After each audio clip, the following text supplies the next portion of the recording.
सगळ्यांचं शिवसेनेमध्ये आणि मातोश्रीमध्ये निवडणुकांचा सीझन चालू आहे। निवडणुकीमध्ये गडबड घोटाळा सुद्धा चालू आहे आणि यावेळेला पहिल्या प्रथम आपण ज्या निवडणुका अनुभवतो आहोत तो अनुभव फार वाईट आहे। म्हणजे नगर परिषदा, पंचायत, मग जिल्हा परिषद, महापालिका, पालिका या सगळ्या निवडणुका येत्या 31 जानेवारीच्या आत घ्या असं सर्वोच्च न्यायालयाने निर्णय जरूर दिलेला आहे, आदेश जरूर दिलेला आहे। पण अजूनही मुंबई आणि इतर शहरातल्या मतदार याद्यांमध्ये जो प्रचंड घोळ आहे त्या घोळाबाबत तसं कोणीच बोलत नाही। त्याच्याबद्दल सुद्धा सर्वोच्च न्यायालयाने लक्ष द्यायला पाहिजे, स्वतःहून लक्ष द्यायला पाहिजे। जसं काही ठिकाणी अगदी भटक्या कुत्र्यांच्या बाबतीत असेल, इतर विषयांमध्ये असेल, सर्वोच्च न्यायालय स्वतःहून लक्ष घालतं, तसा हा लोकशाहीचा विषय आहे। त्याच्यामध्ये सर्वोच्च न्यायालयाने स्वतःहून लक्ष घातलं पाहिजे की या मतदार यादींमधला जो घोळ आहे त्या घोळाबाबत आपण काय करत आहात आणि तो घोळ जोपर्यंत निस्तरत नाही तोपर्यंत निवडणुका घेऊ नका, असं मला असं वाटतं विनंती सर्वोच्च न्यायालयाला आम्हाला करायला पाहिजे।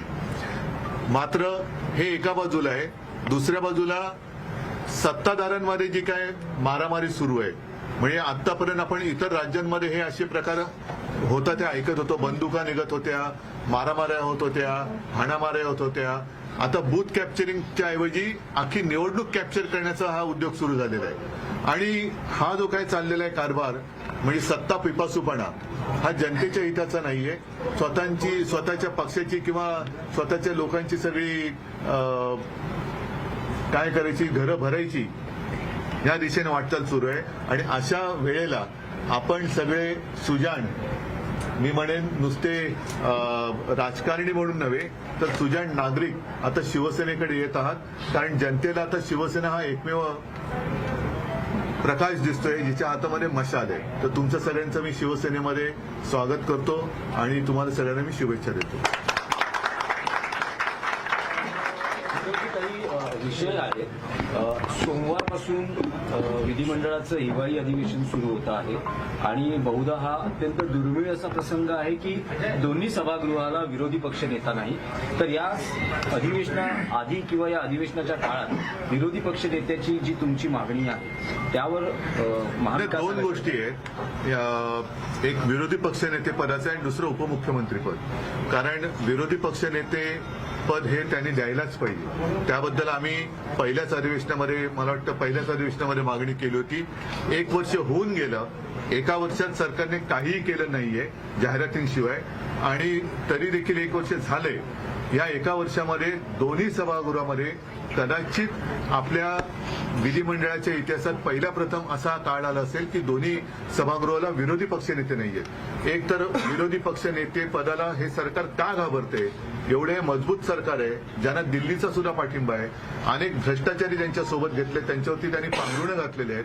एवढं पांघरुण घातल्यानंतर सुद्धा विरोधी पक्षनेत्याला हे सरकार का घाबरते? तर ताबडतोबीने त्यांनी विरोधी पक्षनेतेपद दोन्ही सभागृहाची जाहीर केली पाहिजेत आणि जर तुम्ही आम्हाला कायदे दाखवणार असाल तर मग उपमुख्यमंत्री पद हे तत्काळ रद्द केलं पाहिजे, कारण असं संविधानामध्ये कुठेही तरतूद नाही। म्हणून जे काय त्यांच्याकडे खाती असतील त्या खात्याची मंत्री त्यांना बघा, त्यांच्याकडे कोणाच्या कुठल्या चाव्या द्यायच्यात, तिजोरीच्या द्यायच्यात त्या बाथरूमच्या द्यायच्यात, त्या सगळ्या चाव्या त्यांच्याकडे द्या, पण त्यांना उपमुख्यमंत्री हे बिरुद आता लावता कामा नये आणि कायद्यानुसार एक लोकशाही जिवंत ठेवण्यासाठी विरोधी पक्षनेतेपद दोन्ही सभागृहात या सरकारने येत्या अधिवेशनात जाहीर केलीच पाहिजे, ही आमची आग्रही मागणी।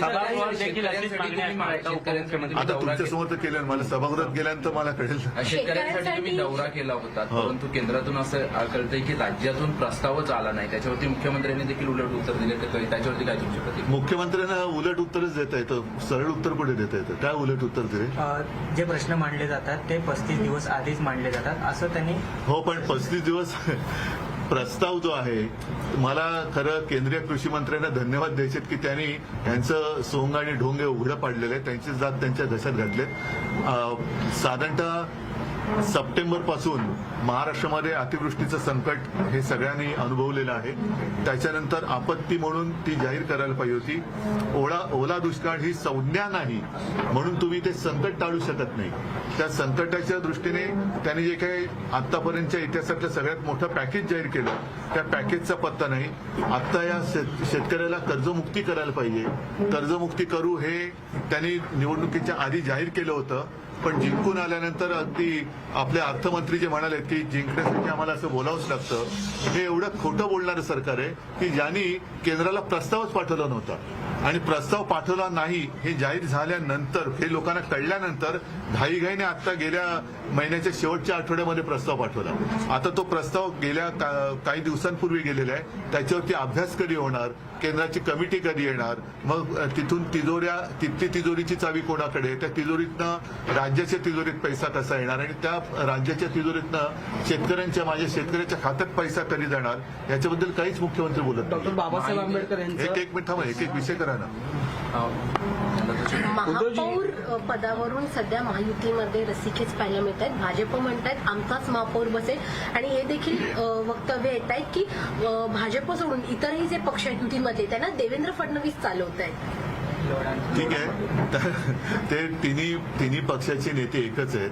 महायुती म्हणून जे काय ते नावाला त्यांची नावं आणि निशाणे वेगळ्या जरी असल्या तरी त्या त्यांच्या सगळ्या बी टीम आहेत आणि मी तर असं म्हणेन की त्यांचा मालिक एक आहे. नाही, उद्धवजी, पण तुमच्या पक्षात जसे प्रवेश होता आहेत तसे महायुतीतही प्रवेश होत आहेत. पण हो त्या ना. प्रवेशांवरून नाराजी नाट्य दिसते कारण एकमेकांचेच प्रवेश घेतले जात आहेत आणि या आता मी जो मागे एक शब्द वापरला होता अॅनाकोंडा, त्याचा अनुभव त्यांच्या महायुतीतल्या त्यांच्या मित्रपक्षाने यायला लागलेला आहे की ते त्या दोन्ही पक्षाने गिळल्याशिवाय हा अॅनाकोंडा आता थांबणार नाही. मराठी माणसाला मीरा भाईंदरमध्ये घर नाकारलंय. साकार करणार असेल तरच घर देतो म्हणून घर नाकारलंय. त्यांच्यावरती गुन्हा दाखल केला पाहिजे. ज्यांनी घर नाकारले आणि साकाराची अट जे घालत असतील त्यांना गुन्हा दाखल करून त्यांना इथून मला वाटतं तडीपार केलं पाहिजे. तो कोणी असो, माहिती तो सरकार कोणी असो, कोणाच्याही खाण्यावरनं किंवा मराठी आहे म्हणून घर नाकारणार असाल तर मग मात्र हा जातीय आणि भाषिक वाद जो फैलावतोय त्याला तुरुंगात टाकलं पाहिजे, कोणी असो तो. उद्धवजी, मध्यंतरी तुमची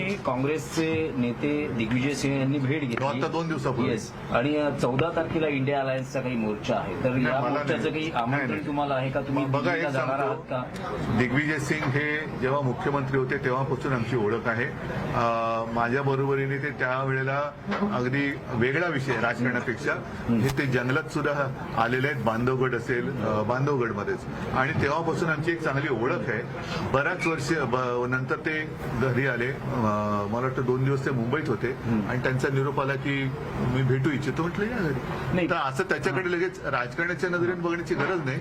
ती आमची वैयक्तिक भेट होती आणि त्याच्यासाठी ते त्यावेळीपासून म्हणजे किती 2010च्या आधीपासूनची गोष्ट असेल, कारण मागे आले होते घरी तेव्हा माननीय बाळासाहेब तेव्हा होते, म्हणजे त्यानंतर ते आता आलेले. उद्धवजी, पण महायुती एकसंघपणे मुंबई महापालिका निवडणुका लढवेल असा एक काय जोरदार तर्क लढवला, ते विश्लेषण केलं जातं. अशात महाविकास आघाडीचं काय? कारण काँग्रेस ऐका महायुती काय तुम्ही म्हणालात एक संघपणे, म्हणजे एकत्रितपणे. नाही, हा शब्द फार महत्वाचा आहे. त्याला दोन्ही बाजूला कॉमा करा, कारण ते आता जे काही त्यांचा जो दिसलेला एकसंघपणा तो त्यांची गरजसोर आणि वैद्यमरू आहे. आता या निवडणुकामध्ये त्यांचं भांडण करून झालेलं आहे, फोडाफोडी करून झालेले आहेत. महापालिकेत त्यांना काही करून कब्जा पाहिजे आणि कब्जा मिळवण्यासाठी ते कोणत्याही थराला जाऊ शकतात. तो थर त्यांनी यावेळेला दाखवलेला आहे. सर, महायुती सरकारला 1 वर्ष बरं, ऐका. पूर्ण माझं झालेलं काय म्हणणं आहे की आता आहे. एक 1 प्रवेश वर्ष झाले. पूर्ण झालं आहे. देवेंद्र फडणवीस रिपोर्ट कार्ड मागत होते प्रत्येक मंत्र्यांचं. तुम्ही त्यांचं रिपोर्ट कार्ड काय सादर करा? 1 वर्ष पूर्ण झालंय. त्यांना खरं म्हणजे सरकारला डिपोर्ट केलं पाहिजे. रिपोर्ट कसले मागतात?